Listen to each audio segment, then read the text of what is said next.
Hi, Lions fans. It's Aaliyah Funshell back with another episode of the Coaches Show with women's basketball head coach Megan Griffith. How are you feeling today? I'm feeling great. I'm feeling great. Good. So let's talk about your 3-0 start, fourth time in program history as a Division I school. How does it feel for you and the team? I think it's a great feeling, number one, but number two, it's just, I think that it's like the delayed gratification from 2 years ago, right? Season's canceled. There's a lot of uncertainty, and just to be able to come back together and see that your hard work from all the way back then has really paid off. It's been really rewarding. Yeah, and before we talk about the games, let's just talk about Abby as the Ivy League's player of the week and then Kitty as the hmm rookie of the week. So what did they do for the team this week to get those Yeah, honors? yeah. I mean, they both won, totally earned it, and I think both of them would say that they couldn't have done it without their teammates, which is so true. This is a team that's totally dialed in 1 through 15, and for Abby, I was just happy to see her like have fun out there, take open shots. Her teammates trust her so much, and she needs to do that for us. She needs to be aggressive. But she does impact the game in a lot of different ways, and I think that's where we're going to see a lot of her growth this season. And then with Kitty, being a first year, and to be able to pick up on our game plan so quickly, execute, and then not be afraid of the big moment, that was really, really great to see as a coaching staff. So we're excited about her future.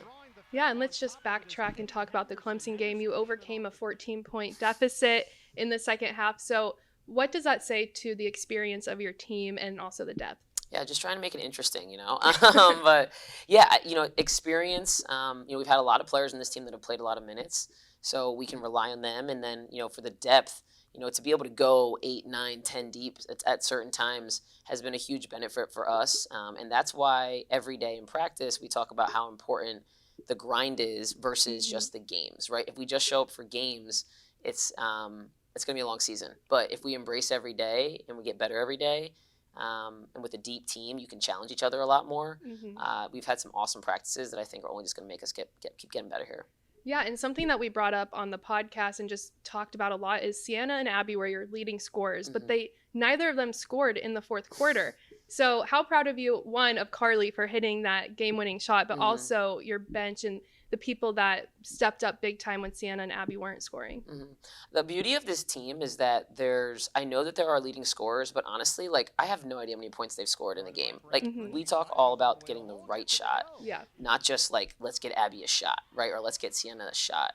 And that's how they play. Like, we don't run a lot of plays for them to get shots. It's just that's the right shot at the right time, and you got to be ready when your number's called. So I would just say, like, our team is really embracing like what a great shot is for Columbia women's basketball, and they're executing. And I loved all of the videos from the win. But Carly's shot, I saw the reaction from the bench. Just what was going through your head when that was happening, or I guess the benches, the coaches, what was happening during that? So the players they kind of went by frame, and like we're like analyzing each person's reaction, and then they're like, "Coach, what did you do?" And I was like, "I know what I did." And then they found a clip of me, and I literally was just like, "Get back on defense!" Like, So it was honestly just like on to the next thing for me. Not hanging on to that moment too long, knowing there's still 20 seconds to play. So honestly, I was happy for her, but hey, we'll celebrate when the clock ends. Yeah, and kind of now to my point, you're on the road 2 games. So how do you ride the momentum of a win like that, but then stay on the grind and have these 2 road games coming up, Lafayette first? So what's the kind of mindset for the team? Yeah, it's just on to the next one. Really good teams can enjoy wins, and like it's almost like you have like 24 hours to do that, and then you got to keep it moving. And we have to learn from our mistakes. This morning we spent watching all the ways that we can grow from this past weekend. So it's just enjoy it, but we have to keep moving. We have to keep growing. We got a lot that this team still has to learn. And we're figuring that out. So again, just keep looking forward. Awesome. Well, Coach, good luck on the road, and thanks for joining me again. Yeah, thanks, Aaliyah. Thank you all for watching, and make sure to tune in tonight, Columbia versus Lafayette, 6 p.m. tip-off on ESPN+. Until next time, I'm Aaliyah Funshell.